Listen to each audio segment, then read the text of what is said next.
I don't stop working. I was sick for like 10 plus. It was like 2 weeks. Yeah, something like I think it that. was 17 days that I was sick. All the time, and you walked around like a Dickensian street urchin the whole time in a little hat. And I really did, though. there's a coal all over your face. Even now as we speak, do you know how many little layers I have to wear because my body temperature dropped like 3 degrees? It's a little known secret. Every time Cassie gets sick, she starts going outside and trying to sell newspapers. See, now that was a good joke.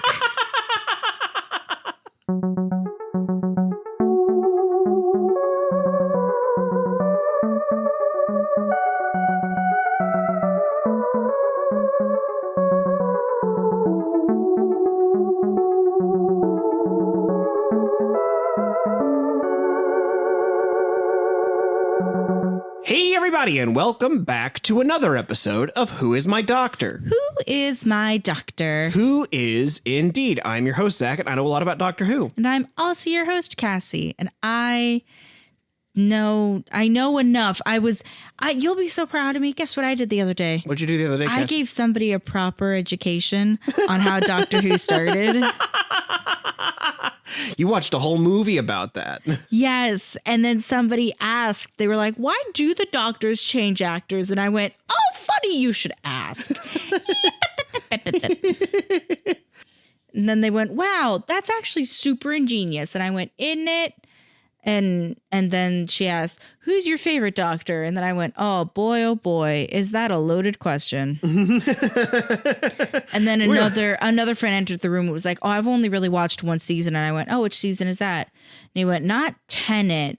And I went, oh, Smith. And he went, no. Oh, I've only watched Eccleston season. And I went, wow.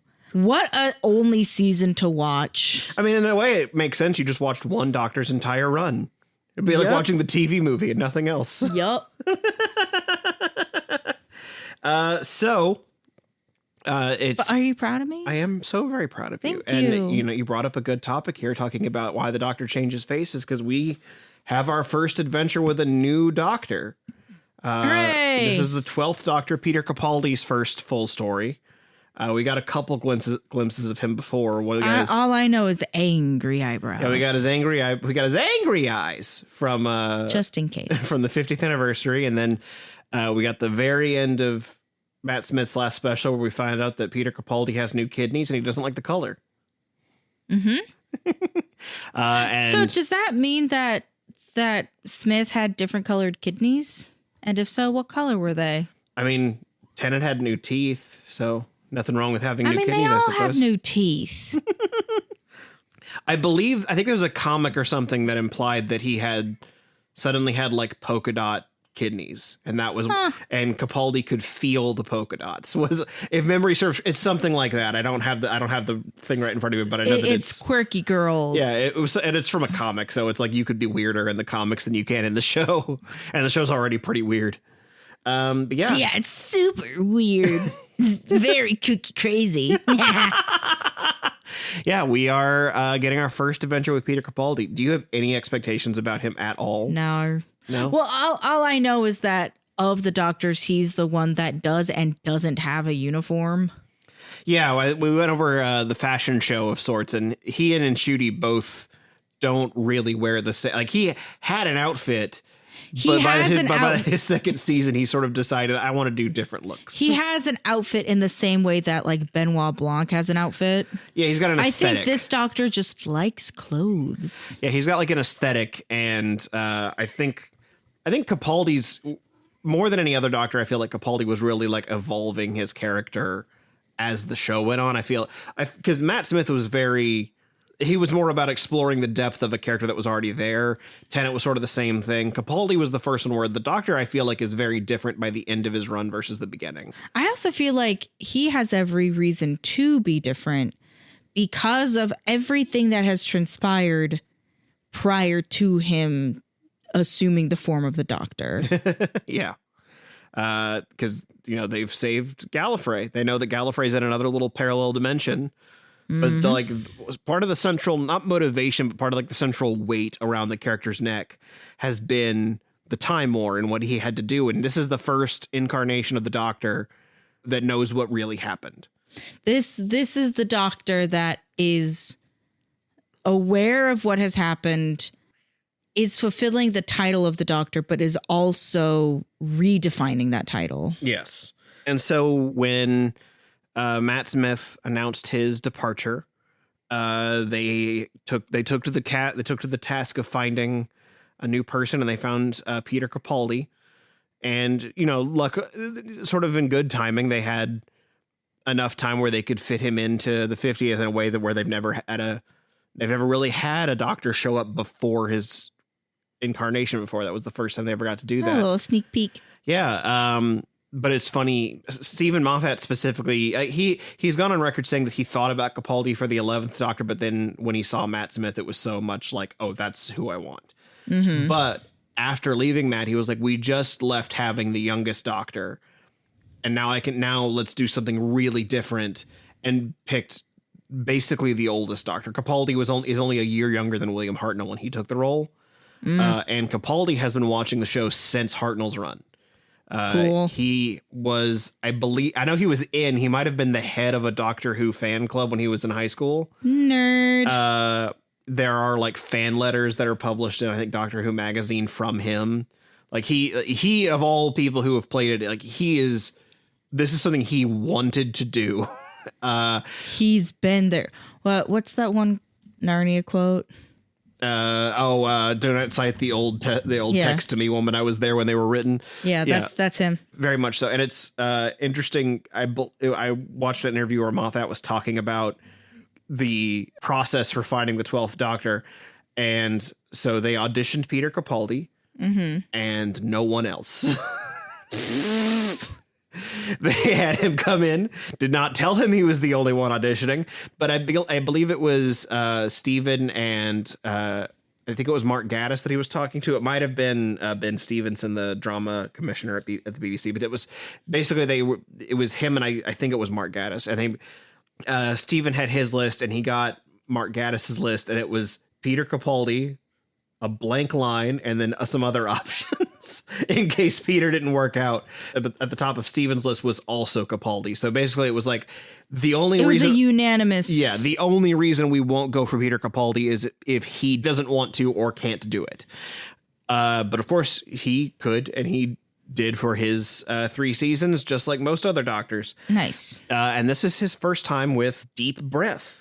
We haven't seen them since Christmas of 2013, and this episode comes out August of 2014. So you've had a good... Okay. We got a good 8 months of, buildup of theories, and I was a bad kid when these episodes are coming out, because this season, before it aired, a lot of the mid-production versions of episodes leaked, like didn't have the effects done. And so I watched a lot of episodes before, like a few weeks before they came out, without all the effects in them. So it'll be fun because I haven't really, I was watching a lot of the episodes twice back then, because I would watch these leaked cuts and then I would watch the fully rendered episodes. Because at this point you were on the bandwagon, you were driving it. Yeah, but because I was already basically watching them twice, I haven't really revisited Capaldi's era much. And so this whole section, I'm excited to do it because this is sort of the one that I've come back to the least. Like I rewatched Jodie's run kind of twice already. I haven't really rewatched Nshuti's, but his is so fresh in my mind. Yeah. But Capaldi is the one that I have the most distance from that I haven't really revisited, and so I'm really looking forward to see how I come at this with not fresh eyes, but with relaxed eyes, I guess would be a good way of putting recycled eyes. Yes. As you have already heard, Peter Capaldi is a Scottish man. Yeah. David Tennant was also a Scottish man, but Capaldi does not do his best London accent. Capaldi gets to be Scottish. I sometimes wonder how David Tennant feels about that. Like he's like, we could do that. I could have kept. Oh, Tennant was just happy to be there. That is kind of funny that we've got a pattern right now of Eccleston, who knew nothing about the show, and then David Tennant, who's a huge fan of the show, and then Matt Smith, who knew nothing about the show, and now Peter Capaldi, huge fan of the show again. Just a fun little thing there. It's interesting to think of him as the Doctor because he's not really known for these like genre parts. The thing he's best known for is there's a show and a movie in the UK that's basically like The Office, but it's about working in UK politics. Okay. And Peter Capaldi plays, I believe he's an assistant to the Prime Minister whose main character trait is saying swears in creative ways. I so very specifically remember him saying things like fuckity bye as he's like running away from somebody. You would probably really enjoy In the Loop. That's the movie that I think of for him. But that was like the most famous thing he had done. He had also had a couple of episodes of, he did one episode of Doctor Who where he was Caecilius. I believe it was Caecilius. He was in the. You look to me as if I remember. I was sort of looking in my brain in the episode where they go to Pompeii, the fires of Pompeii. So that was his biggest role. He also had a part in the Sarah Jane Adventures. He had a brief part in one of those episodes as well. We haven't really watched any of that show. And now he's the Doctor. They will touch on that a little bit. I don't think right now. I think it's a few episodes down the line where they talk about why he has that face, a face that the Doctor has definitely seen. But we don't have to worry about that right now. Right now we get to worry about the Cassie Profassi. Yay. I have a couple questions for you here. One, the first of which is inspired. A patron sort of gave me part of a prompt here, and I've worded it into a proper Profassi question. This was inspired by patron Scott Sandler. And if you would like to submit Profassi questions, you can join us over on Patreon at patreon.com/whoismydoctor. Yeah, thanks, Scott. Maybe. We'll see. This episode has Stephen Moffat bring back an alien he created during Russell T Davies' run. God damn, I hate you, Scott. So you have four options because he basically came up with a new monster every season.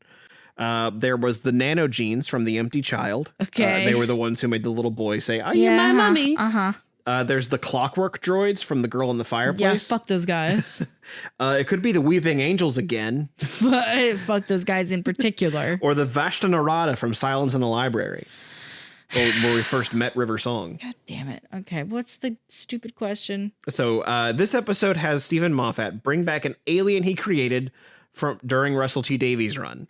Which creature do you think he brought back? What? I don't get anything? Okay, deep breath. That's all I get is the name of the episode.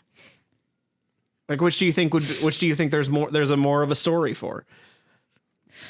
The breath of an angel becomes an angel.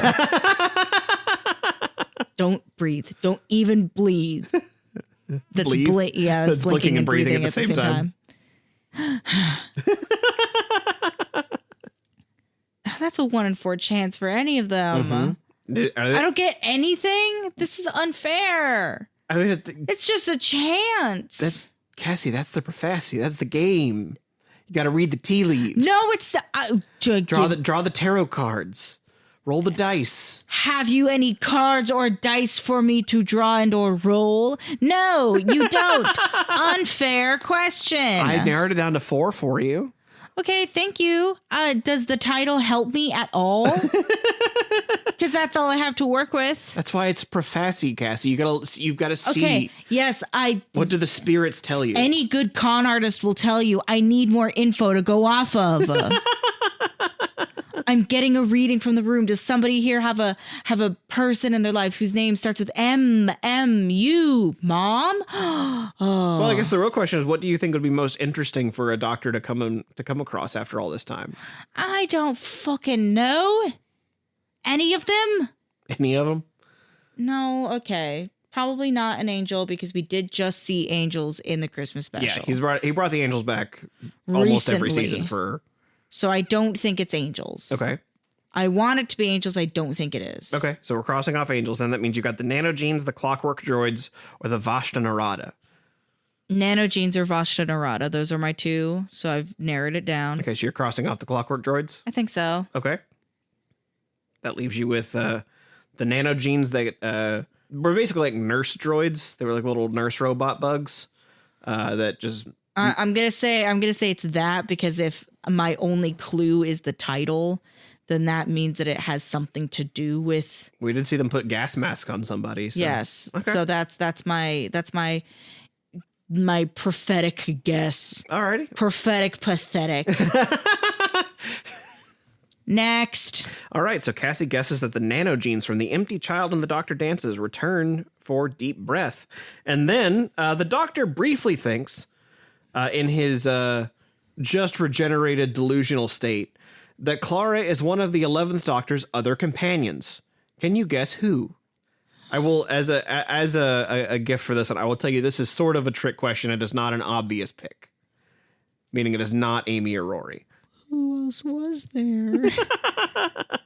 Well, in some other episodes, we had the Paternoster gang. In the Christmas special, we had Handles.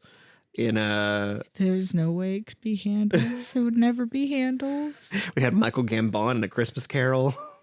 I'm going to say then who's the human in the Paternoster gang? That would be... The rogue. That would be Jenny. Jenny. I'm going to guess it's Jenny. All right. So Cassie's prophecies of the day are that deep breath sees the return of the nanogenes from the empty child, and the Doctor briefly thinks that Clara is Jenny from the Paternoster gang.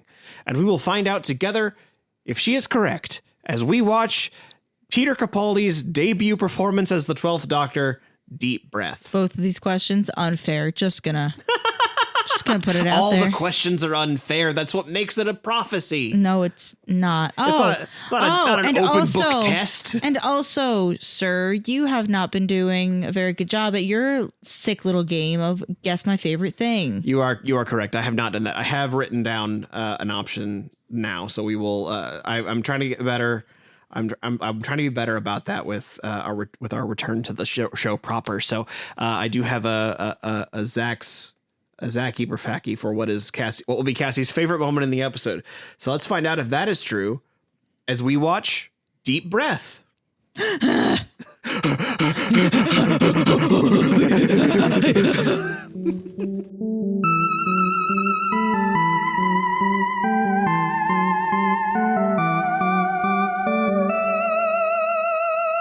Well, hey there. My name is Dino Marino, and I'm the founder, CEO, and lead taxidermist at Dino's Dino Extermination Depot. I'm here to tell you about our exciting new global expansion. That's right. Whether you see a T-Rex in the Thames, a Velociraptor in Venice, or a Stegosaurus at the Statue of Liberty, Dino's Dino dudes can come and take care of that there prehistoric killing machine and send it back to hell where it belongs. I've been around the block a few times there, and let me be the first to tell you that just because you dodged a meteor doesn't mean you can outrun a fully loaded shotgun. Now, I know what you might be thinking. Dino, I haven't seen any dinos my entire life that weren't propped up at a museum. And that's right, because that's just how good me and the boys are at our jobs.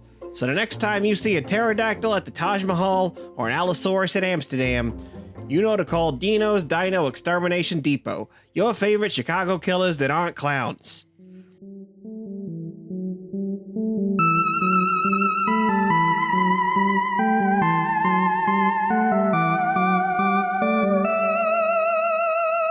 And we are back from Deep Breath. Were you holding your breath the whole time, Cassie? Yep. It's a long time. It's a long episode. Mm-hmm. This episode has some extra time for being a Doctor debut. Not quite as long as a two-parter, but a little bit beefed out compared to a typical episode. So I thought so. Yeah, I think this is an hour 10. Okay. Most episodes are 45 minutes. Okay. But what'd you think? What'd you think, Cassie? I must have liked it. I only took like 8 notes. I do think it's very. I want to say it's very different No, it is. But it's definitely it's trying to set a tone to just really distinguish it from Matt Smith's era. Absolutely. Yeah, this is really. If for no other reason than for a majority of this episode, the Doctor is is going through what I will dub face dysmorphia. Which I feel like is fair from jumping from Eccleston to Tennant to Smith. If you are a being with those faces, you just go, okay, cool, next evolution. But then going from Smith to Capaldi is a very big change. It is a bit jarring. Yeah. And I think in both good ways and bad, I do think that Clara having that kind of like visceral response to it. Like, this is just so different from the man I know. It feels the same way. And this is, I'm sure that there's somebody else who can relate. Because when I was very young, as you know, like my older brother is much older than I am. Mm-hmm. So by the time that I was 5 is when I like really have like concrete memories of him. But around that same time is when he joined the military and was shipped off. Mm-hmm. And I didn't see him for a very long time. And every time he came back, he was a little bit different because he was becoming a very different person who was experiencing life in a way that nobody should. Yeah. And so I can relate to Clara in this is a face I recognize and one that I've come to love, but it is different and I don't know why, and that person is equally as shell-shocked. Yeah. And we need each other, but we are both dealing with the same thing in separate situations. Yeah. And I think, and one thing that's very interesting to me, especially comparing him to Matt Smith, is that Matt Smith's first episode ends with such a confident, like, hello, I'm the doctor, like him stepping through all the faces. And it's like this very big introduction. Capaldi almost, the 12th Doctor doesn't even seem sure of that himself yet. Like they still haven't addressed why he has there's a question put forth, like why he has this face. Who frowned me this face? Yeah. But he still hasn't answered that question yet. Which I think is a very I appreciate that he is taking like a very different approach to the same character now that he's got this doctor is confident, but not in the same way. Yeah. That the other 3 had been. This one, how do I want to describe it? Because we approached it or we discussed it, I think at the top of this episode. Might have been the other day. I don't quite recall. Time is a meaningless construct to us. It truly, truly is. But how this is a doctor that is fundamentally so different from the other, or from this doctor is returning to his pre-war self. To say that even through just the first episode, Capaldi does not feel like a classic doctor, nor does he feel like post-war doctors. Yeah, I would agree with that. I think there's also Vastra really gets to a good vibe of it in a way that I didn't even pick up on it until literally this viewing of this. I think I watched this episode now 4 or 5 times over the course of my life, and this was the first time I really think something about Vastra's veil speech to Clara really stuck with me. You mean her like feminism speech? Yep. Because it was specifically about, I wear this veil and the doctor wears a face. He wore I don't wear this veil for others. Yeah, I don't wear this veil in judgment of myself. I wear it in judgment of you because I know that if you saw the real me, you would be judgmental. And therefore, like, this is an indictment of, like, me having to wear this is an indictment of your character, not mine. Mm-hmm. And so there's a part of it that's like, oh, Moffat is saying that this is, the doctor has decided, whether intentionally or not, to take a face that matches his genuine self, or at least the way he genuinely thinks of himself, which is this older, like because he introduces himself at the end of the episode as, I'm the doctor, I'm over 2,000 years old. Yeah. Which is just to say, I see myself as an old man now. Yeah. And I also think that comes with a bit of like, he's not masking anymore. Like, he was being sort of like charmingly weird, and now he's being like, he's still being weird, but it's not always in ways that are like endearing. Sometimes it's just kind of annoying. And so this is a man who has been masking all of his autism his entire life and is now like, I'm not doing it anymore. I'm testing my friendship with Clara by being full spectrum. It's the way that I wrote in my notes that they're treating him as one, as you would with an individual that has dementia or Alzheimer's. There's always a little bit element of that, I think, because their brains are soup when they first regenerate. So they're just like, what do you want to do right now? Here, imagine you sleeping in my head. Oh, my brain's too big. It'd be like dropping a piano. And he's like, oh, be gentle then. And then we get a boing. All the beautiful sound design in this, and then there's just one random boing. Yeah, the sound design in this, part of my not writing notes is because my brain was being scratched in the best way possible. all the clockwork droids. It reminds me of like when I go to get my hair done. I'm doing that not because I enjoy the experience of having my hair trimmed, but because I love having the little scalp massage and having somebody else wash and brush my hair like I'm a pretty, pretty pony. Oh my goodness. I love it so much. So when all of the little It's getting that with the inside of your skull. oh, could you imagine that while getting hair done? Oh! I think it'd be too much. I think it'd be too much sensation. I think it'd be overstimulation. Overstimulated listening to Yeah, it's the ASMR that kills me. Really trying to sit down and think about the approach to this episode. I really like that the whole crux of it centers around nobody, including the Doctor, really seeming to know who the Doctor is anymore. Yeah. And I think part of that leans into what I was saying is this is the Doctor being like, I am not being performative. I'm not masking anymore. I am just being who I am. Like who I am inside. I'm not a charming young man. Yeah, I am a 2,000-year-old weirdo. Grizzled old. I'm a 2,000-year-old homeless man who lives in his big car. I live in a space and time van. I live in a bus. And I dress like a wizard. Jeez, him though rummaging through the garbage in a nightgown. Would it be rude to tell you that my favorite moment was what I dubbed the homeless alleyway argument? I'm trying to figure out what my favorite moment would be, because I will say, because I do like homeless alleyway argument quite a bit.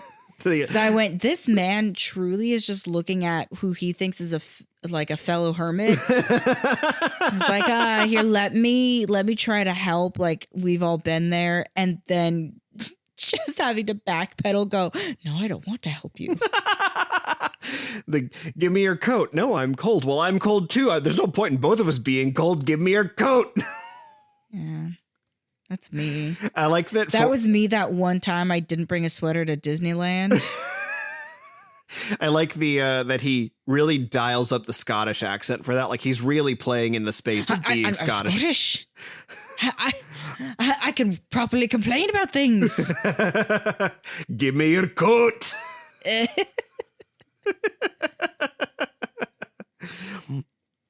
We're skipping around a little bit. We're skipping around a little bit too much. Going back to the new intro was giving me time exhibition at the observatory vibes. In the visuals or the sound? Yes. Okay.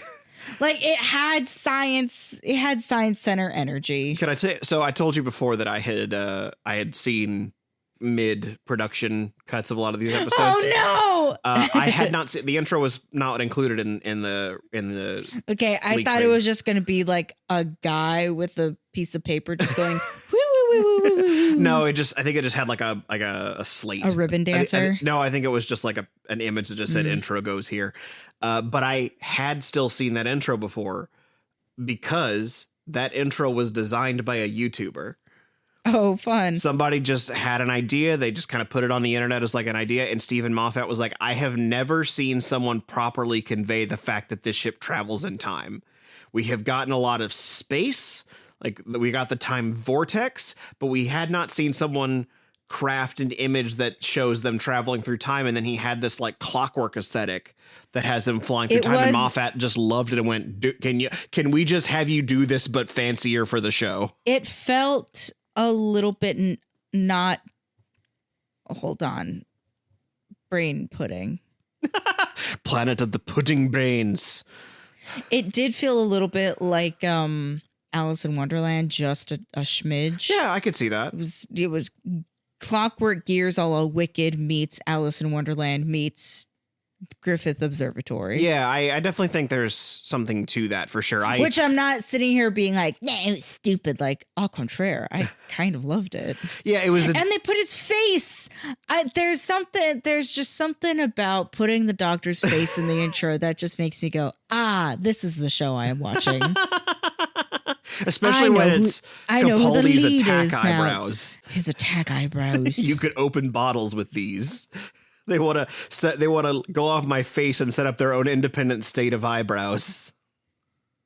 I wonder if those are thoughts that Capaldi has had about his own face. Moffat just like, give me some thoughts about your face. Just tell me what you think. Capaldi, so we're writing where the doctor's going to have a hard time with his face. Do you have any criticisms, things that you comments, you questions, feel? criticisms, concerns about your own face? You're the most familiar with your face. What would you say? Of all the people that have seen your face, your eyes have seen your face the most. Could you please comment on that? And while your eyes are at it, how about your eyebrows? Do you have any thoughts? It's like and I do. You and I both latched on to the who frowned to be this face. Yeah. Because they do, talk about how it's strange that he comes in with white hair and he's got, wrinkles on his face and all these things. And even Clara's like, he just regenerated. How does he look like this?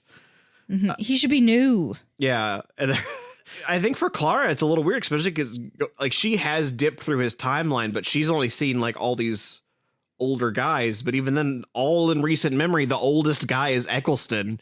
And even he's I think he was in his mid 30s. Yeah. Matt Smith at the end of his run was, I think, just turned 30.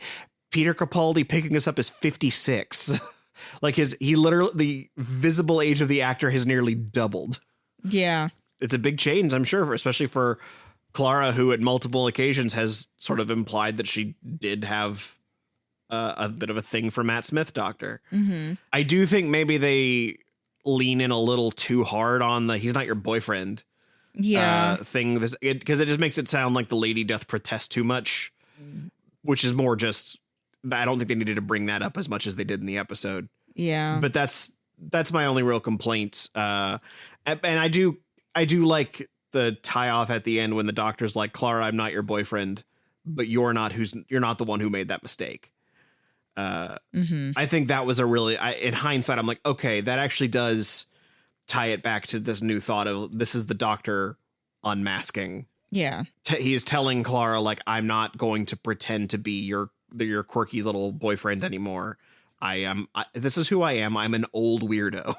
If we're skipping all the way to the end, 11 making the phone call and being like, he needs you. He is so scared. Please. I'm interested in that, because that was a really controversial thing that to bring him in for the phone call. It felt a little bit like, I don't want to say fan service, but a little bit of like, we know people are not going to be absolutely thrilled because we've had a lineup so far of these like young, attractive individuals, and now here we have a distinguished gentleman.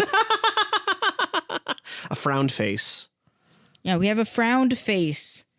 So there does feel a little bit, like like the audience is going to their first day of school with a new teacher, but then the teacher from the previous year comes by and it's just like, hi, class. Like, I need you guys to be really nice to Miss Chavez. Everybody be nice to Mr. Capaldi. Everybody be nice to Mr. Capaldi. He's worked really hard and is really excited to be your teacher. Okay, like, if you need anything, I'm not going to be there. But he's really excited. Like, that's the energy that I got. He smells like a homeless man sometimes, but he's really cool. You're going to learn to really like him, and his attack eyebrows is silly. We already have jokes. Okay. Yeah, everybody like him.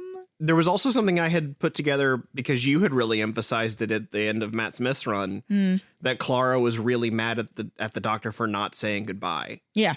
And the last thing that 11 says to her on the phone call is, goodbye, Clara, miss ya.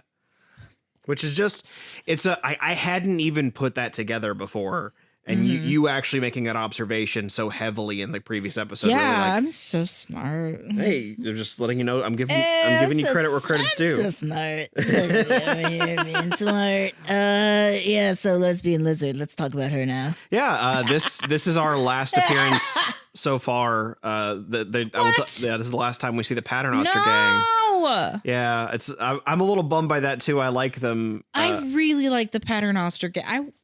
I want my own, like, I don't know if would say, like, I want a spin-off show of just them, because I do like their dynamic specifically with the Doctor. I will say that if you are interested, and we're going to do some Big Finish There's a audio this year. book. I was going to say there's some Big Finish audio based around the Paternoster Gang. I do like the Paternoster Gang. If for no other reason, then we did make a fun, silly observation about Strax. In that he is and is not just the realization of a D&D character. Yeah, a very chaotic D&D character just who will do anything for the bit. I do love him calling everybody boy. And seeming to have a very minimal grasp of reality. Also, Vastra having Jenny stand in her office unclothed. Yeah, like posed for a painting that she's not doing simply because Jenny lights up the room. Yeah, simply because Vastra has a little bit of a thing for being a dom in all aspects of her life. She tells Clara when she enters the room to take off her clothes. Yeah, like, here, join my wife in nudity, and I will pretend to paint you. I love that. I want that energy. Jenny doesn't seem super happy with it, though. Jenny's like, hey, we're married. Chill out. Because there's twice in this episode Vastra does it, where Vastra's like, I wondered what you were like when you lost your temper. And Jenny's like, hey, cut that out. I love Vastra. One of my favorite lines is... She's so legitimately scary. She's the, like, everything that terrifies me most. A lizard and a strong, independent woman. And yet... I do like at the very beginning when there's a T-Rex walking around in the Thames that she's like, oh, I haven't seen this since I was a little girl. Mm-hmm. They see the dinosaur cough out the TARDIS, and they all run down to meet him, and Strax is like, step out for the glory of the Sontaran Empire. And the first line we get of the 12th Doctor is him going, shush. Perfect. No notes. Moffat is not a genius, but there are sometimes he's not a genius. He does have genius tendencies, though. Like he has got some good bits, and he executes them very well when he has them. And then later on, when they've got the Doctor back at the Paternoster house, they're trying to put him to sleep, and the Doctor's like, "Don't look in the mirror; it's furious." I love that line. I know you do. I think I've laughed at that line every single time I've watched the episode. It's funny because it's funny every time. And also just the whole speech about how silly bedrooms are. It's like, why is something's wrong with this room? There's only a bed in it. Why do you mean you have a room just for not being awake and you're missing the room? I mean, he's got a point. A point. There's a part that's like, I don't like that that's clever. I don't like that the Doctor is right about something that I love so much, and that is being asleep. My bedroom. I have so much cool art hanging up in my bedroom. Do I see any of it? No, because I'm sleeping when I'm in there. And then the dinosaur walking around spontaneously combusts, which we find out later is because the half-faced man, as he is credited, has a flamethrower arm. I was just getting lost in his eye. Which one, the blue one or the brown one? Yes. For me, it's that the left side of his head, the exposed part, is so clearly like a little too big compared to his right side. But you can constantly see all the little everything moving. I was like, is this an animatronic? Is this a makeup? Is this CG? I don't care. I love it. Oh, it's gross. He's got two separate hands. One hand much bigger than the other. When he pulls off the big hand, it reveals a flamethrower. He just has that other hand hold on to the lapel of his jacket for the rest of the episode. It's a brooch. There was another little detail. It's a brooch and a clutch. Sorry. It was a detail that I don't think anybody else, unless they are like specifically interested in Victorian morning wear. Mm-hmm. But the little seat belts, the little hands that like grasp onto when the they're when they're in the restaurant. Yeah, that's modeled after Victorian hand belts. Oh, that's kind of neat. Yeah. Yeah. And it's definitely a sign that they probably use all parts of the cow when it comes to the humans they harvest. They're taking their clothes too and reusing them as traps. Yum, yum, yum, yum. Ooh, he loved me a little costume detail. Yum, yum, yum, yum, yum. Yeah, I speaking of little details, I like the that moment where they both sit down at the restaurant and they're both debating over who put in the newspaper column to get them there. Mm-hmm. And, Clara is very justifiably upset that the doctor calls her an egomaniac. Yes. Because she first thought it was an apology. And then she's like, wait a second, you bitch. I like so far that their dynamic is that of like friends who have been together for a very long time, like a Statler and a Waldorf. So without going too deep into it, especially because we haven't, like I said, their dynamic has just started, but this is where Clara is my favorite. Clara is my favorite companion with Capaldi. She's my favorite companion, period, specifically with Capaldi is what I mean. And it's because they have this dynamic of like an old married couple. Yes. And it only gets more so the longer they're together. Like she's here for 2 more seasons. She's here for this season and then the whole next season too. Cool. And just as that dynamic progresses, it very much feels like these two people have been together so long, they're not even sure where their like brains don't meld anymore. So I'm excited to play out more of that as we revisit it. As we revisit it, I'm seeing it for the first time. As I revisit it with you. And I really like that they do play up more of Clara, not even really being an egomaniac, but they do play her as being like really, what's the term? Like she's almost sensitive about her pride, which I do think there's a level of egomania to it, but it's like she gets really mad if people call her an egomaniac. But then also when people call her like upset, she goes like, I'm not cross, but if I was cross, it would be your fault. Okay, I'm cross. Yeah, can't relate. Someone talking themselves into being angry. Can't relate. And then haven't the foggiest what you're talking about. Talking about the restaurant, I had wondered how you were going to feel about watching all of the robots not eat. I think it's really funny knowing specifically that that's just actors that are trained to look robotic, because that's one of my favorite things in film, and we see it a lot. Like we see it way more in some of like the old, I'll call them magic shows, like I Dream of Jeannie and Bewitched. Anytime that one of them like pauses in space, all of the actors around them just have to like freeze frame, and then you can just kind of see people like their hands twitching and moving, or like somebody loses balance momentarily. So crowd work in that capacity is one of my favorite things of all time. To me, it just feels like an old like Disney attraction. Yes. Or it's like, I just expect them all to turn and go, it's a great, big, beautiful tomorrow, smiling at the end of every day. The same energy as when you tell kids that are on stage, but not the like focal point of the scene to just be doing busy work. Just look busy. Yeah. Where like when I was a kid, I'd be like, oh, okay, cool. I'm going to write actual things down. And then I look over at a friend and they've just done like scribble gobbledygook. Instead of saying just the normal like watermelon, watermelon, watermelon, watermelon. I would be back there being like, yeah, so Trisha was absolutely off her rocker. And just talking to whoever was right next to me, even though they were the ones also going, watermelon, watermelon. I'd be like, yeah, I know. My favorite was She was going off about watermelons. It was crazy. I have a very similar one, but I say washing machine.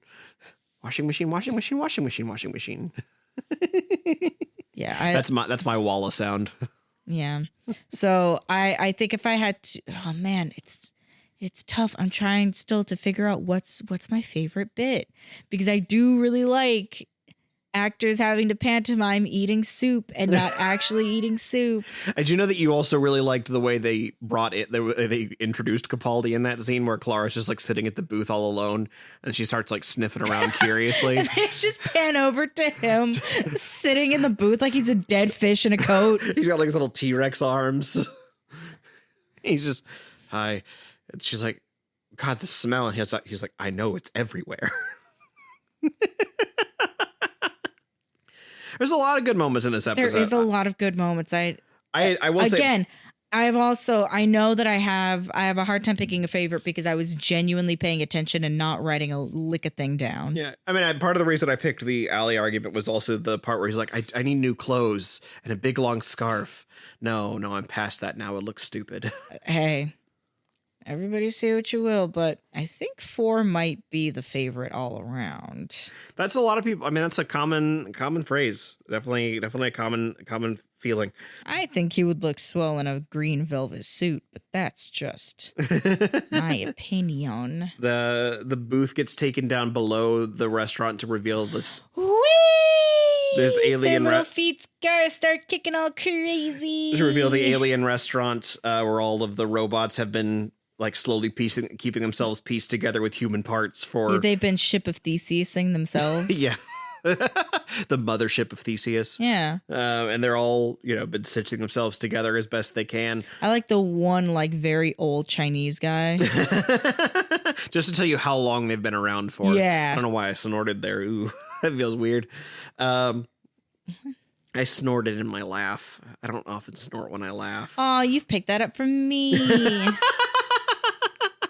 I do like that when they're like, okay, we have to get out of these hands. And he's like, I'll wiggle out the sonic screwdriver, but you got to make sure you wheel it over to you. And it falls on the ground and Clara's just like just her legs are just long enough to reach it. And she's like, I can almost get it. And the doctor goes, it's times like this I miss Amy. You mean giraffe woman Amy? Yes. Yeah, the woman who is, quote, made of legs, the most legs on any living human. Mm-hmm. I just thought that was a cute allusion. Like, it's just a fun little thing. And so they get popped out and they walk around and look at all the little faces. And the doctor's like, oh, it's okay. It's dormant. It's like, you know that? And how do you know it's dormant? He's like, I don't. I'm just hoping. That feels also very me-coded. It's very D&D. Yes, absolutely. It has the same energy as in I think it's the second episode of Amazing Digital Circus, where Pomni goes up to the like corpse in the like basement and it just goes, please don't come alive. He goes, okay, I won't. I forgot about that. It's my favorite line. I think it's the second episode. And then they play a lot in the space with like not knowing who the doctor is anymore. Like the door gets stuck between the doctor and Amy, and the doctor goes, well, no point in them catching us both. And he runs down the hall. Now, later on, we find out it was to basically get a disguise to pretend to be a robot and get information. Yeah. But in the moment, you're like, what the fuck? Oh my God, the doctor's fully just going to leave Clara here all by herself? This doctor sucks. As Clara's left by herself, she realizes the only thing she can do is hold her breath to try and not get caught. And so she holds her breath and proceeds to walk down the hall in what feels like it's not horror in the traditional sense, but there's just something about how visceral having to hold your breath in a stressful situation is. Well, because when you are stressed, your heart's beating faster, so you need more oxygen, so you can't hold your breath for as long as you could if you were like, I don't know, driving through a freeway, driving through a tunnel on the freeway, just, let's see how long I can do it. God forbid there's traffic and your sister's cheating. And they've got her on this really shallow focus too, so she really like pops in the frame and she like sort of wafts through what feels like a very cloudy environment. You can just see the red pulses on the side. Yeah, the red pulses, and then it's like when she steps into the hall and you're like, okay, now she can breathe. You're like, nope, there's guys here. And then she turns the corner and you're like, okay, nope, there's more guys here. And then the second she breathes and like falls down, the guy's like, pick her up. There wasn't any like huge swarm. It was just like he knew the whole time. Can I just say, and just needed confirmation. I loved him. The half-faced man. Yes, who's his actor? He did a really good job. Let me pull him up here. I was like, you have to be there is a very specific skill level where you're a droid, so your script is repeated dialogue, but figuring out a way to give that dialogue dimension, even though you are effectively a parrot man. Yeah, you have to be very you are stiff. a Kenku. Well, he has to be very stiff, so there's a very like he can't emote in a traditional way, especially because half his face is gone. It's not even Half really his face is gone. One of his hands is gone. Yeah, and his name is Peter. His name is Peter Ferdinando. Peter Ferdinando. I don't know if that's how he pronounces it, but that's how it's spelled. Peter Ferdinando. Yeah, I think I think he does a great job. He does a wonderful job. Yeah, especially I mean, skipping ahead again, but that moment at the end where they're having to have where the doctor's basically saying like you've pieced yourself together so many ways that there's nothing original of you left. You're just different parts doing the same function. And basically they have to have this argument of the doctor doesn't want to commit murder and the robot is not programmed to kill himself, but they both know that's the only way this moment's going to end. And so we don't get to see what happens. We just know how it resolved. Which there was a half second where I was like, there should be way more blood on that spire. And then I went, never mind. He's a robot. He is a clock. He is made of there should be a dead lot more organs. There should be a lot more oil on that spire. The seagulls are going to have a field day with him. Yeah, I think it's really, I do think that he plays it in a very, there's a very compelling way he plays it, because he can't be emotive in a traditional sense, but he does still manage to find these little nuances to bring in, like, he is a little more human than he thinks he is. Yeah. There is desperation, a quality that robots do not have. Yeah. Desperation is very human. Yeah. I think Peter Ferdinando. Ferdinando. I think he's got a great Peter. He does a great job of bringing it out. Oh, yes. I do like, speaking back into that vein of nobody knows who this doctor is yet, even the doctor himself. Mm-hmm. So we don't get to know what happened between the half-faced man and the doctor. Yeah. We don't know if the man jumped off, like if the doctor basically talked him into committing suicide. We don't know if that happened. We don't know if the doctor pushed him off. We don't know if he just tripped and fell. And I like, there's a part of it where it's like, this is so defiantly the opposite of what we got with Matt Smith, where Matt Smith is like, hello, I'm the doctor. I'm going to convince you to run away with the word run. Whereas this doctor's like, you don't know what he did. Yeah. And I think there's something very interesting with that, for sure. Interesting because you had also just made a whole argument about how lovely it was to have a doctor who isn't masking. Yeah. Yet here we have right out the gate, yes, a doctor who is not masking, but also somebody who might have just killed a man. I'm going to go on to a deep, I might get on a soapbox here a little bit for a second. I think that, because, there's this idea of like being performative, not being who you are, being like something else for other people. Yeah, like hosting a podcast. Yeah, like hosting a podcast. Because I'm sure everybody's met people who seem a little fake. And it's not necessarily like that they're hosting a podcast.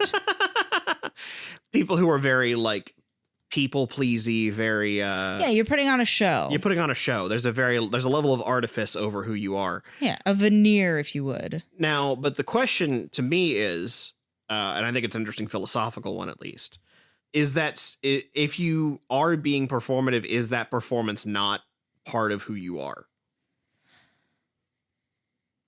Huh.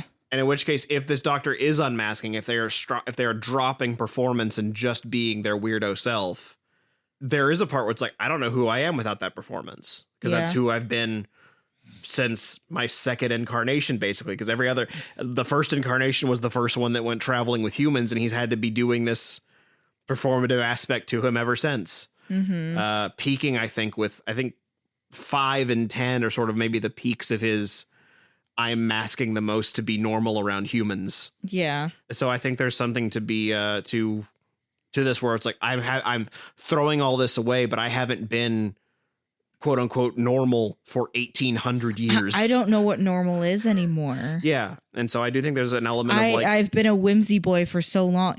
It kind of reminds me of like if you start saying something ironically. Yeah. Like I have a friend who started saying diva. Uh-huh.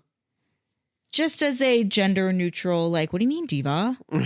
Diva, like, not in a mean way, and it's not meant as like you're being a diva, but just as like, instead of saying queen. Yeah, it was something that made them laugh. Yeah, it's something that she just says, and now that's how she refers to everybody. Yeah, that's exactly like. And so it's the thing of like, when does it stop being a bit, and when does it now just so synonymous with like you? Yeah, and now that and Capaldi's Doctor, the 12th Doctor, is so much like dropping the bits and is like, what am I left with? Like, who am I? What am I left with? But now different bits. Yeah. So I think there's something very interesting to that, and I think that this episode is a good way of like, I don't know if it makes you as interested in the show as Matt Smith's like big grand sweeping "Hello, I'm the Doctor" introduction is. It's not as it doesn't kick you in the teeth quite as much. Yeah, but I think that's what it needs at this point. Yeah, I think this is a little more of like a simmer rather than a roaring flame, which is I think a healthy outlook for the show. The show needs to be set at different temperatures at different times. The only other note that I had was that the half face was Ed Gein, but oh, hey there, I'm the half face man. Oh, he talks more like this. The half face man. Yeah, just because he built a whole hot air balloon with his skin, with human skin. That's we didn't address that whatsoever. He built a whole hot air balloon. He sewed perfect. He cut out pieces of human flesh in perfect rectangles and then sewed them together one by one as an escape solution. I'm sorry. We didn't address that at all. He's doing a real skinny as fog with his around the world in 80 days balloon. You okay? I just half face man. Peter. What are we doing? And then what was my favorite part though? Fuck, I don't know. I mean, I don't know if it was your favorite part, but I am curious to get your opinion on the very end where the half-faced man wakes up in heaven. With Missy. He must have talked to my boyfriend. I like his new accent. I think I'll keep it. Yeah, I don't know how I feel about that. Because she's immediately very extra. She's like walking with a lot of flourishes. She's carrying her little umbrella. Welcome to heaven. You made it. You did it. I think you want to know my opinion because that's how I would deliver that line too. Yeah, that's her name is Michelle Gomez, and she's playing Missy, who's sort of the mystery of this season. Missy the mystery? Yeah. Yeah, okay. We snaw. Yeah, I was just curious if you got any vibes off of her whole very clearly calling the Doctor her boyfriend, which is very funny to me. No, other than the immediate, oh man, what's this going to be about? Who's this broad? We're doing a thing. Well, because I was like, oh, finally, we're just going to have like a normal beginning of this show. We have a new Doctor, so we're going to be doing the getting to know you sort of like adventure-y things for a minute there. All right, normal stuff. Oh, and now there's going to be an overarching like thing. Now the Doctor has a girlfriend in heaven. And it's not River Song. Okay. All right. Well, I guess we'll figure this out. Yeah, we will see what happens. I don't know have that I have a favorite part. Well, no, I'm trying to, because I don't want to give you a point. For what it's worth, I've not been tracking my points, so even if you give it the point, then why are we tracking my points? Because you want to. I don't get anything out of it, but now it's something I've been doing long enough. An egomaniac, needy game lover. You take that back. I'm the egomaniac? Yeah, egomaniac, needy game lover who just wants to keep track of points and... That's you! That is not me. I love when we can bring things full circle. I wonder if this is why. This isn't a bit. I wonder if this is why I like Clara so much. 5'1" and crying. I never stood a chance. And brunette. In 2014, we wore our eyeliner the same exact way. I had bangs like that too. You did indeed have your bangs like that too. Mean. Well, maybe your favorite part of the episode is me telling you what the next episode is called. No, because I don't want to give you a point. So I need to. I think I would say Half-Faced Man. He's my favorite. Just generally his whole vibe. No, I think it's everybody, all the background people trying to eat.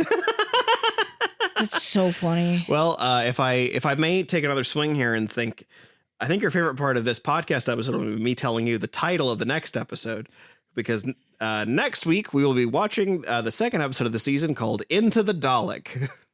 Uh-oh. Whatever could that mean? Well, we'll find out together on the next episode of Who Is My Doctor? Who is my doctor? Who is indeed. So you really think I'm an egomaniac? No, I don't really think that.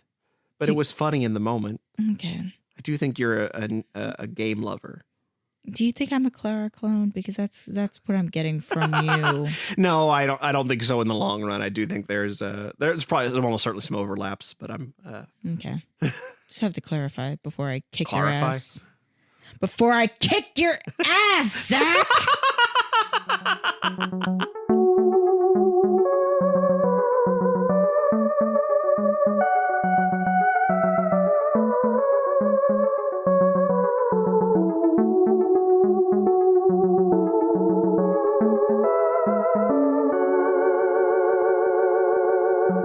Happy New Year, everybody.